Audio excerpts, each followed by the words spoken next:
골로새서 3장 20절 말씀입니다. 우리 다 같이 읽겠습니다. 자녀들아 모든 일에 부모에게 순종하라. 이는 주 안에서 기쁘게 하는 것이니라. 아멘. 오늘 저는 골로새 3장 20절 말씀을 통해서 부모님을 기쁘게라는 제목을 함께 은혜를 나누고자 합니다. 여러분 오늘 영상도 보니까 아시겠지만 어버이 주일입니다.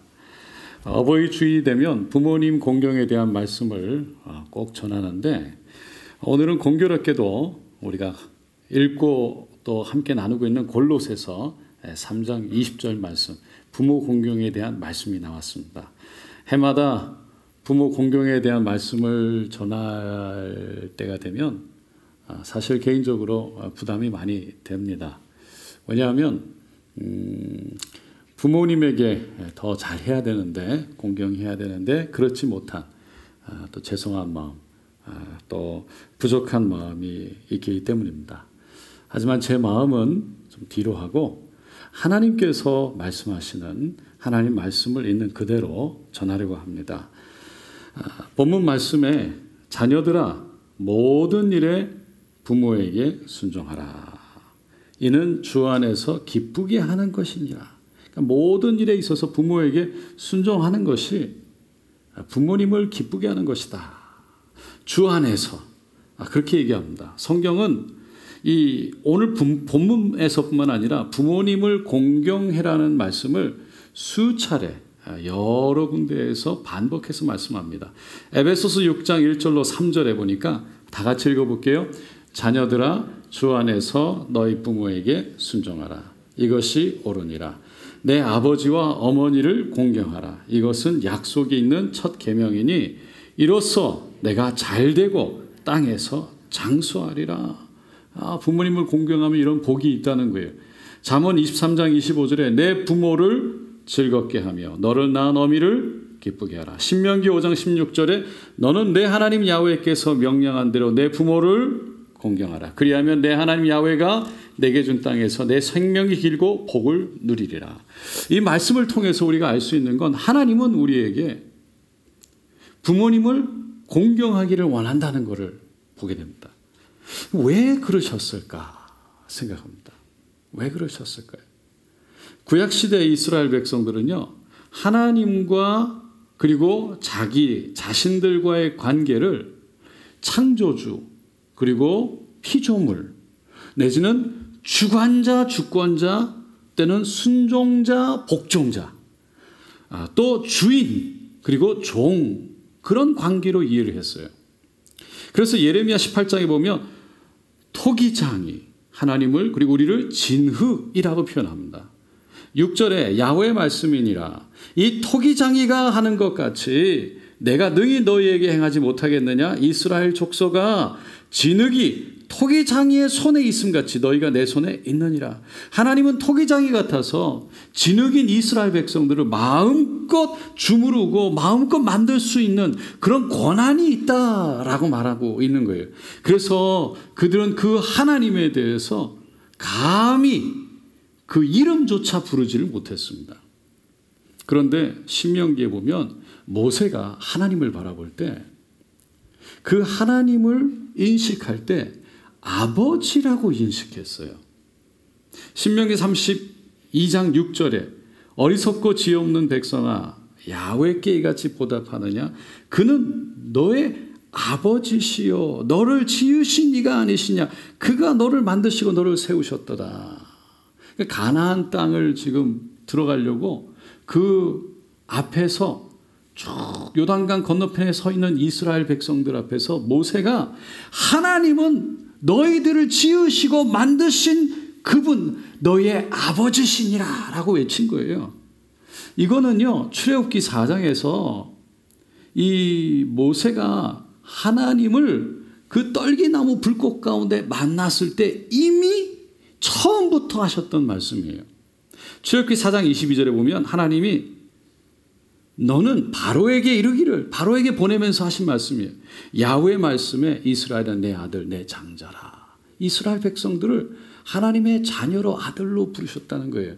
다윗도요, 하나님을 아버지로 바라봤어요. 시편 89편 26절에 그가 내게 부르기를 주는 나의 아버지시요 나의 하나님이시요 나의 구원의 바위시랴 하리로다. 선지자 이사야도 63장 16절에 주는 우리의 아버지시라. 아브라함은 우리를 모르고 이스라엘은 우리를 인정하지 아니할지라도 누가 조상이 뭐라 그래도 야훼여 주는 우리의 아버지시라. 옛날부터 주의 이름을 우리의 구속자라 하셨거늘. 그리고 바로 그 밑에 8절에 보면 64장 8절이죠. 그러나 야훼여 이제 주는 우리의 아버지시니이다. 우리는 진흙이요 주는 토기장이시니 우리는 다 주의 손으로 지으신 것입니다. 하나님은 우리의 아버지라고 표현했어요. 왜 하나님은 이스라엘 백성들을 아들로 그리고 그 이스라엘 백성들에게 아버지로 보여지고 표현되어졌을까요? 한마디로 이 땅에 눈에 보이는 부모님을 잘 섬겨야 눈에 보이지 않는 하나님을 잘 섬길 수 있다라는 걸 말씀하고 싶은 거예요. 하나님이 아버지이신 것처럼 이 땅의 아버지를 부모님을 잘 섬기지 못하면 하늘에 계신 눈에 보이지 않는 그 하나님을 아버지를 어떻게 잘 섬길 수가 있겠느냐라는 거예요. 이걸 뭐라고 표현했냐면 사도 요한이 요한 1서 4장 20절에 누구든지 하나님을 사랑하노라 하고 그 형제를 미워하면 이는 거짓말하는 자니 보는 바 그 형제를 사랑치 아니하는 자가 보지 못하는 바 하나님을 사랑할 수 없느니라. 그러니까 형제를 미워하면서 하나님 사랑한다고 말하는 게 아니라는 거죠. 거짓말이래요.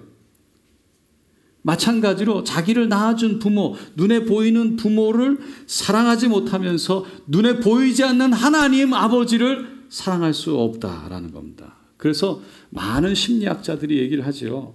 우리가 부모님을 어떻게 바라보느냐에 따라서, 다시 말해서 부모님과 나의 관계가 어떠냐에 따라서 하나님을 바라보는 관점이 많이 달라진다는 거예요.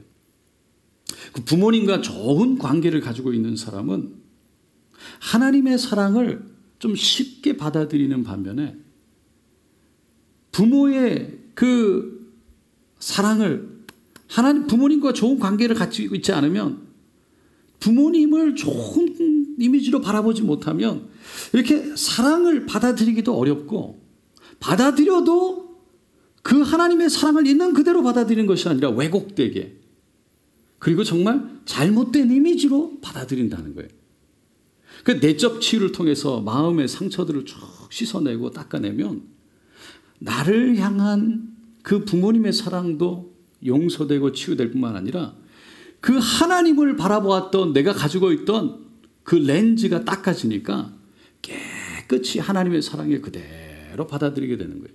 그래서 그 하나님의 사랑이 내한테 들어올 때 하나님을 새롭게 만나는 은혜를 경험하게 되는 겁니다.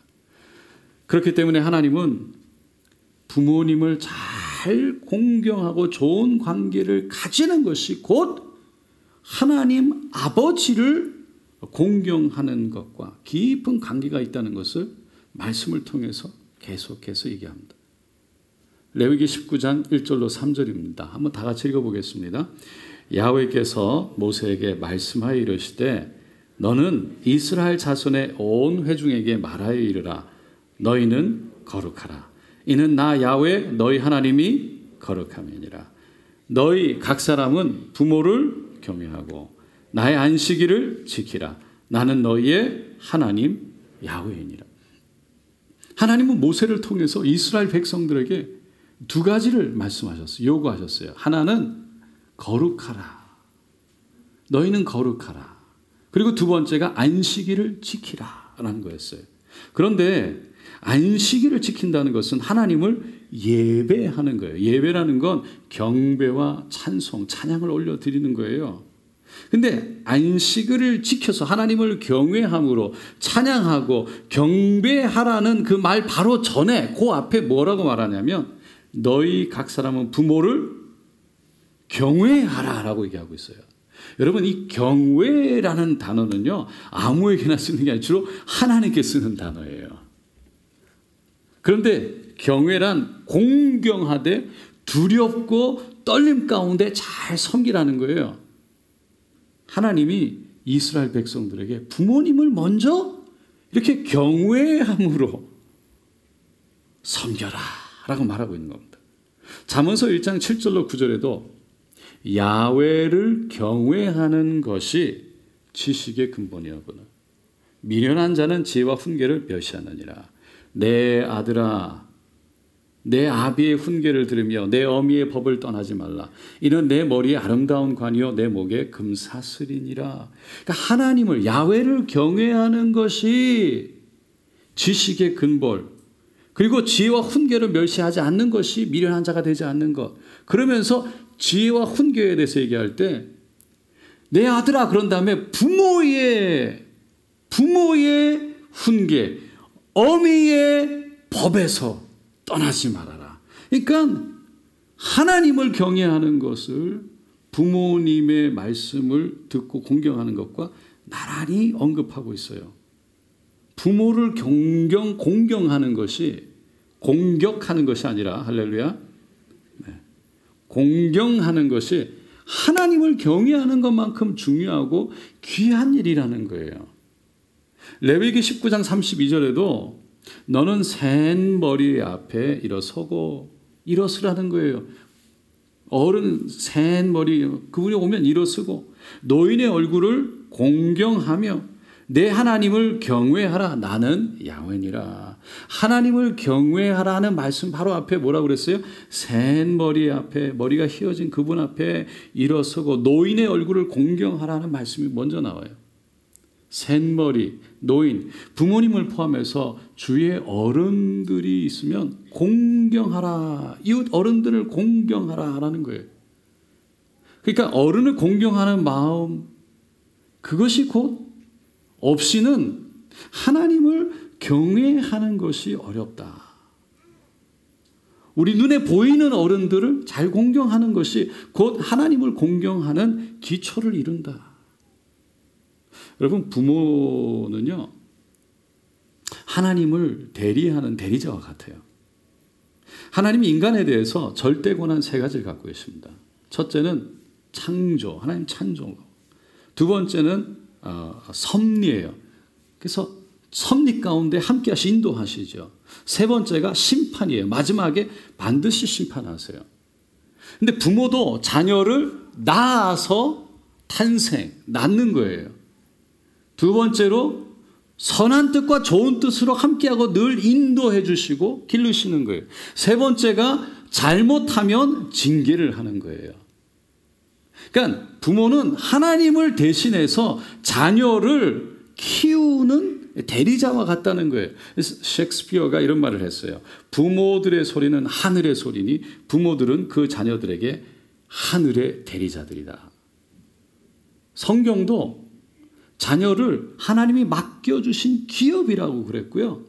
부모의 입장에서는 자녀들에게 청지기와 같다라고 말했어요. 누가복음 12장에 보니까 예수님이 이런 비유를 말씀하세요. 제자들에게 혼인 잔치에 간 주인을 기다리는 그 종들이, 돌아오기를 기다리는 종들이 허리에 띠를 띠고 등불을 밝혀서 기다려야 된다, 깨어 있어야 된다. 그랬더니요, 베드로가 왜 그런 비유를 우리에게 말씀하셨어요? 라고 얘기했어요. 그랬더니 예수님이 이렇게 말씀합니다. 다 같이 읽어보겠습니다. 주께서 이르시되 지혜 있고 진실한 청지기가 되어 주인에게 그 집 종들을 맡아 때를 따라 양식을 나누어 줄 자가 누구냐. 주인이 이를 때에 그 종이 그렇게 하는 것을 보면 그 종은 복이 있으리로다. 그러니까 주인이 저 지금 결혼식장에 갔는데 올 때까지 기다리는 거예요. 그런데 지금 종이 그 주인의 집을 청지기와 같이 맡아서 필요한 사람들의 종들에게 먹을 것을 주고 관리를 하면 그 종이 복이 있다. 청지기와 같은 삶을 살아라. 우리에게 맡겨준 이 땅의 것들이 다 있는데 다 그거는 청지기로서 살아야 된다는 걸 지금 말씀하시는 거예요. 여러분, 자녀도 포함됩니다. 부모는 자녀에 대해서 청지기의 마음으로 잘 키워야지만 된다. 그러면서 자녀도 부모를 자신을 청지기로 맡아서 기르는 그 하나님을 대변하는 대변자로 봐야 된다라는 거예요. 마태복음 19장에 보니까 한 젊은 사람이 예수님을 찾아와서 질문을 하죠. 제가 어떤 선한 일을 하여야 영생을 얻겠습니까? 구원받겠습니까? 예수님 뭐라고 그러셨어요? 계명을 지켜야 된다. 그러니까 청년이 어떤 계명입니까? 예수님이 너무나도 친절하게 말씀해 줍니다. 살인하지 마라, 간음하지 마라, 도적질하지 말라, 거짓 증거하지 말라, 그 다음에 내 부모를 공경하라. 내 이웃을 내 몸과 같이 사랑하라 하신 것이니라. 이 영생을 얻는 자격, 그 자격 중에 지켜야 하는 계명이 있는데 그 중에 하나가 부모를 공경하라는 거래요. 그만큼 부모 공경이 중요하다는 거예요. 무엇보다 신앙생활의 기초를 이룬다는 거예요. 또 성경은 이 부모 공경이 이 땅에서 우리가 복을 받고 잘 되는 그런 축복을 받기도 하지만 부모를 공경하지 않고 불효를 하게 되면 이 땅에서 망하게 된다라고 성경은 말합니다. 에스겔서 22장에 보니까 유다라는 나라가 왜 바벨론에 의해서 멸망을 당했는데 왜 바벨론에 의해서 그렇게 멸망을 당했는지에 대한 이유를 설명해요. 에스겔 22장 4절입니다. 다 같이 읽어볼게요. 내가 흘린 피로 인하여 죄가 있고 내가 만든 우상으로 인하여 스스로 더럽혔으니 내 날이 가까웠고 내 연한이 찼도다. 그러므로 내가 너로 이방의 능력을 받으며 만국의 조롱거리가 되게 하였노라. 그러면서 쭉 설명하고 7절 바로 그 밑에 이렇게 얘기합니다. 다 같이 읽습니다. 그들이 내 가운데서 부모를 업신여겼으며 내 가운데서 나그네를 학대하였으며 내 가운데서 고아와 가부를 하였도다. 피 흘린 죄, 우상 숭배한 죄 뿐만 아니라 부모를 업신여긴 죄가 그 유다 백성들 가운데 있었기에 하나님이 그 이방 민족 바벨론을 허락해서 결국은 유다 백성을 망하게 했다는 거예요. 여러분, 우리가 어버이날이 되면 많은 걸 생각합니다. 부모님을 공경을 생각해요. 그런데 우리가 부모된 입장에서 한 가지 먼저 생각해 봐야 될 게 있습니다. 그냥 어버이 주일이면 내가 효도 받는 날이다. 내가 효도를 좀 받아야 되겠다. 라고 생각합니다. 그게 잘못된 건 아니에요. 그런데 그 전에 내가 좋은 부모가 돼야 되겠다. 라는 것을 다시 한번 생각해 볼 수 있는 날이 되길 바랍니다. 왜냐하면 내가 좋은 부모가 될 때에 내 자녀들이 부모를 또한 공경할 뿐만 아니라 자녀들이 부모를 공경해야 자녀들이 복을 받기 때문이에요. 얼마 전에 대한민국에 정말 엄청난 사건이 일어났어요. 대한민국을 뒤흔들었던 충격적인 사건이 있었습니다. 바로 정인이 사건입니다. 양부모가 8개월 때 정인이를 입양했어요. 그런데 8개월이 지난 16개월 때 그 16개월짜리 아이가 죽고 말았습니다. 정인이를 직접 부검을 했던 서울대 의학대학 법의학과 교수가 공판에 증인으로 나섰어요. 그리고 정인이가 그 당일날 찍혀서 걸어다닌 모습, 그리고 힘들어한 모습을 여러 가지 이렇게 비디오로 보여준 다음에 이런 얘기를 합니다. 정인이는 췌장, 중간 부위가 완전히 절단됐는데 장막간의 동맥도 같이 피가 동맥도 파열됐기에 정상적인 보행이 불가능합니다. 다리를 움직이는 게 어렵다는 거예요. 저 때는 완전 절단은 아닌 것 같고 외상으로 인해 굉장히 힘든 상태였던 것으로 보입니다. 어떤 한 그 아이의 모습을 보면서 설명하는 거예요. 그러면서 이렇게 얘기합니다. 여러분, 복부에 외력, 밖에서부터 힘이 가해지다가 마지막 외력에 의해 복강, 배에 내 급성 출혈이 일어난 상황이었다는 것이 제 소견인데, 사망 당일 당시 다시 강한 둘력, 큰 어떤 둔탁한 힘이 가해진 것으로 보입니다.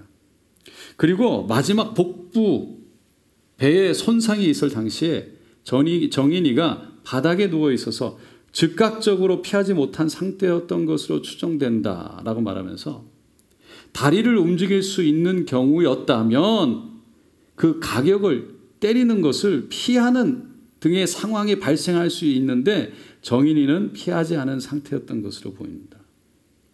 소아에게, 어린아이에게 췌장 절단 손상을 본 적이 없습니다. 개인적으로는 발로 밟았을 가능성이 가장 크다고 봅니다. 그리고 정인이의 몸 상태가 추가적인 학대 행위로 인해서 사망 가능성을 예견할 수 있느냐, 정말 이 사람이 죽이려는 의도로 했느냐, 부모가, 그런 질문이었어요. 그때 의사가 너무 많이 다쳤습니다. 갈비뼈, 머리뼈, 양팔뼈, 쇄골뼈, 얼굴멍, 머리멍, 윗입술 열창 등 너무 많은 상처를 입었습니다. 도망갈 수도 없고 도움을 요청할 수도 없는 아이가 반복적인 치명상이 여러 번 있었다는 상황을 고려할 때, 부모가 학대로 인한 사망 가능성에 대한 인식이 있지 않았나 하는 게 제 개인 소견입니다. 부모가 죽을 줄 알고도 죽이고자 하는 마음이 있지 않았나, 그렇게 한 거예요. 그래서 얼마 전에 정인이는요, 그 정인이 양 엄마는 사형에 구형받았어요. 우리가 이 기사를 읽으면 너무 마음이, 가슴이 답답해요. 너무 말이 안 돼요. 너무나 부끄러운 건 그 두 부부가 믿는 사람이라는 거예요. 어떻게 그런 일이 있었을까? 생각해보지만 실제로 일이 일어났어요. 그리고 나서 이후로 신문에, 뉴스에 쭉 올라오는 거를 보니까요, 계속 비슷한 기사들이 올라와요. 이번에는 입양한 아이들에 대한 이야기가 아니었어요. 자기의 친자녀에 대한, 부모가 친자녀를 가해하는 이야기, 그런 기사들이 계속 올라왔어요. 이 기사를 접하면서 어떻게 친부모가 저럴 수 있을까? 믿어지지 않아요. 근데 사실이에요. 예전에는 자식들을 바라보면서 혀를 차고 자식을 탓했지요. 그래서 이런 말이 생겼죠. 무자식이 상팔자다. 다도 속을 썩이니까. 그러나 그 기사 앞에 우리 부모가 된 우리들이요, 생각해 봐야 될 거는 우리를 돌아보게 되는 거예요. 나는 어떤 부분가? 되게 나이가 들면, 자녀들이 크면, 내가 좀 효도를 받아야 되겠다, 그런 생각을 해요. 틀린 거 아닙니다. 잘못된 것도 아니에요. 그런데 효도를 바라기 전에 내가 좀 효도를 받아봐야 되겠다, 내가 부모다 전에 내가 어떤 부모인가 생각해 볼 필요가 있다는 거예요. 스스로 질문 한번 해봐야 돼요. 나는 내 부모님에게 어떻게 효도했나? 나는 부모님에게 어떻게 했나? 나는 바르게 살려고, 열심히 살려고 노력했나? 나는 자녀들 앞에, 가족들 앞에 믿음의 본을 보였나? 나는 하나님 말씀대로 살려는 그런 자세를 가졌었나? 나는 자녀들을 하나님 말씀으로, 믿음으로 양육하려고 했는가? 어머니의 사랑이라는 제목의 새 찬송가 579장에 보면 가사가 이렇습니다. 어머니의 넓은 사랑 귀하보다 귀하다. 그 사랑이 언제든지 나를 감싸줍니다. 내가 울 때 어머니는 주께 기도드리고 내가 기뻐 웃을 때에 찬송 부르십니다. 아침 저녁 읽으시던 어머니의 성경책, 손때 남은 구절마다 모습 본 듯합니다. 믿는 자는 누구든지 영생함을 얻으리. 외워주신 귀한 말씀 이제 힘이 됩니다. 홀로 누워 괴로울 때 헤매다가 지칠 때 부르시던 찬송 소리 귀에 살아옵니다. 반석에서 샘물 나고 황무지가 꽃피니 예수님과 동행하면 두려울 것 없어라. 온유하고 겸손하며 올바르고 굳세게 어머니의 뜻 받들어 보람 있게 살리다. 풍파 많은 세상에서 선한 싸움 싸우다. 생명신을 흐르는 곳 길이 함께 살리라. 자녀들이 이 찬송을 부르다가 우리의 모습을 어떤 모습으로 떠올릴까요? 자녀들이 울 때 주님께 기도했던 우리의 모습을 떠올릴까요? 자녀들이 기뻐할 때 우리가 찬송하던 모습을 떠올릴까요? 우리가 성경책 앞에 앉아있던 모습을 자녀들이 떠올릴까요? 마지막에 훗날 우리가 정말 천국을 바라보는 그 순간에 우리 자녀들이 우리를 바라보면서 나도 우리 부모님의 뜻을 따라 우리의 뜻을 따라 부모된 우리를 따라 나도 저렇게 보람있게 힘있게 열심히 주님 안에서 믿음 지켜 살리라 라고 말할까요?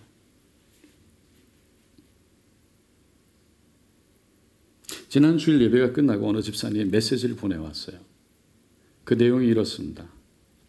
목사님, 이 세상에서 그 누구보다 율법을 잘 알고 지혜로운 솔로몬도 잘못된 걸 알면서도 결국은 빠지게 되었다는 게 얼마나 인간의 나약한 존재인지 다시 한번 깨닫게 되는 말씀이었습니다.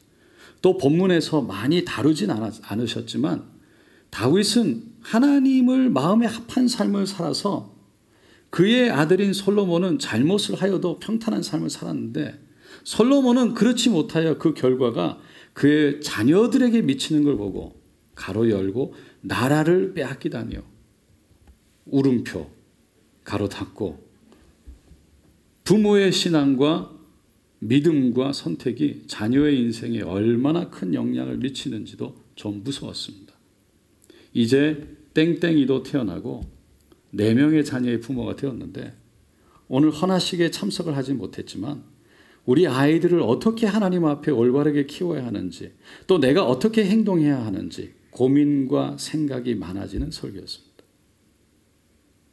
다윗이 하나님의 마음에 합한 자로 쓰게 되니까요. 그의 아들 솔로몬이 복을 받았어요. 그런데 솔로몬이 하나님을 버리고 우상을 섬겼더니 그의 아들 르호보암 때 나라가 북이스라엘 남유다로 갈라지고 말았어요.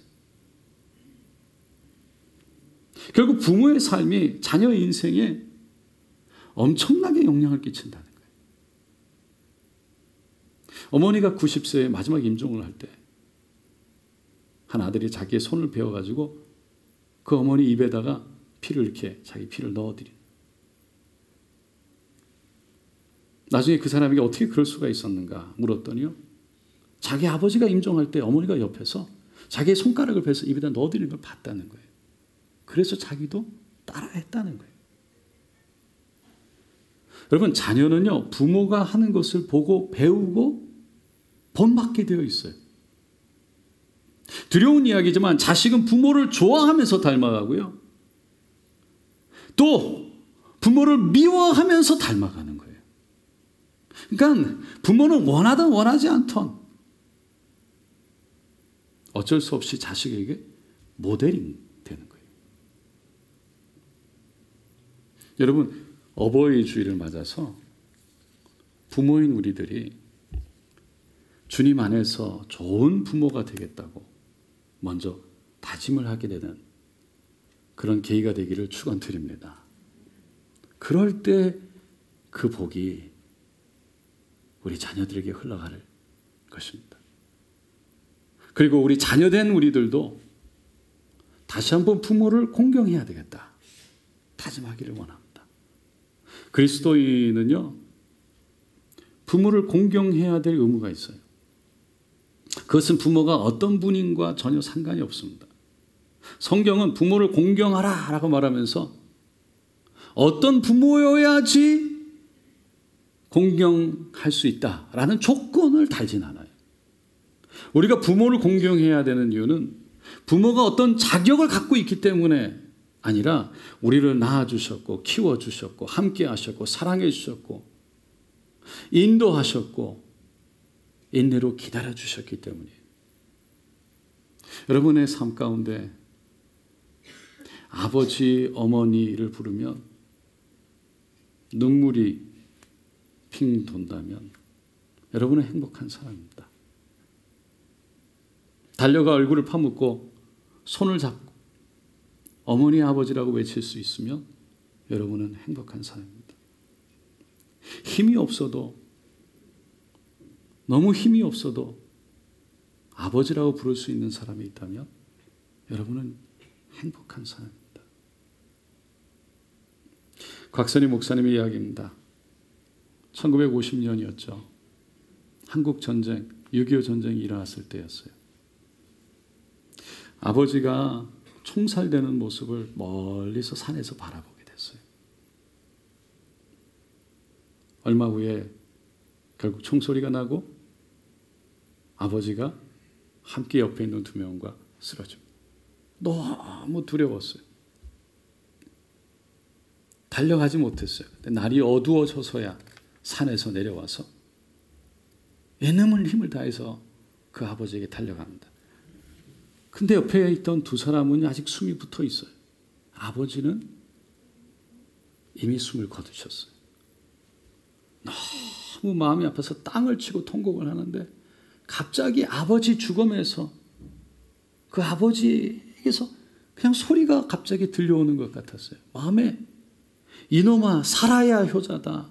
얼른 이 자리를 피해라. 들키면 죽는다. 그 음성이 자기도 모르게 들려왔어요. 그리고는 그냥 벌떡 일어나서 산으로 도망간 거예요. 그 산에 숨어 있다가 그 9.28 수복이 되고 서울 다 수복이 돼서 다시 그때 산에서 내려와서 아버지의 시신을 걷어서 제사를 장례를 치렀다는 거예요. 여러분, 부모의 평생 소원이 무엇일까요? 자녀에 대한 소원은 다른 것이 아닙니다. 자식이 잘 사는 거예요. 잘 사는 거예요. 우리가 부모님에게 뭔가를 해드렸다고 효도했다라고 생각하기 쉬워요. 우리가 진정한 효도는 한번 뭘 이렇게 해드리는 그런 이벤트가 아니에요. 진정한 효도는 우리의 삶이 주님 안에서 바르게 잘 사는 거예요. 뭔가 좋은 것을 사드렸다고 효도 다 한 게 아니고 뭔가 좋은 걸 해드렸다고 내가 효도했다는 거 아니라는 거예요. 진정한 효도는 이벤트가 아니라 삶이라는 거예요. 자식으로서 올바르게 끝까지 포기하지 않고 힘들어도 어려워도 일어나서 하늘을 보며 주님과 함께 잘 사는 삶을 부모가 볼 때 기쁜 거예요. 그런데 그렇게 잘 사는 삶은 다른 데 있지 않아요. 내 안에 있지 않고 내 능력에 있는 것이 아니라 말씀의 능력이 있고 성령의 도우심에 있는 줄로 믿습니다. 끝으로 부모에게 효도, 예수를 전하는 데 있습니다. 영원한 생명을 누리게 되기 때문입니다. 사랑하는 성도 여러분, 우리는 자녀를 너무나 사랑합니다. 그래서 내리사랑, 치사랑, 밑에서 위로 올리는 어른을 생각하는 사랑은 좀 어렵죠. 근데 내가 내리사랑, 자녀를 사랑하기에 자녀가 잘 되기를 위해서는 자녀가 우리가 공경을 받고 효를 받기 위해서가 아니라 자녀가 부모를 공경하고 효를 행할 때 이 땅에서 잘 되고 장수하는 복뿐만 아니라 하나님의 은혜를 받기에 자녀들이 부모를 공경하는 자녀로, 어른을 공경하는 자녀로 세워지는 것이 중요한데 그러기 위해서는 결국 내가 잘해야 된다는 겁니다. 내가 부모를 공경해야 결국 그것이 자녀에게 흘러간다는 거예요. 특별히 한국에 계신 부모님들 우리가 찾아뵐 수 없지만 기도와 따뜻한 마음과 그 복음의 사랑 함께 나누는 귀한 오늘 하루가 또 우리의 삶이 되시기를 예수님의 이름으로 축원드립니다.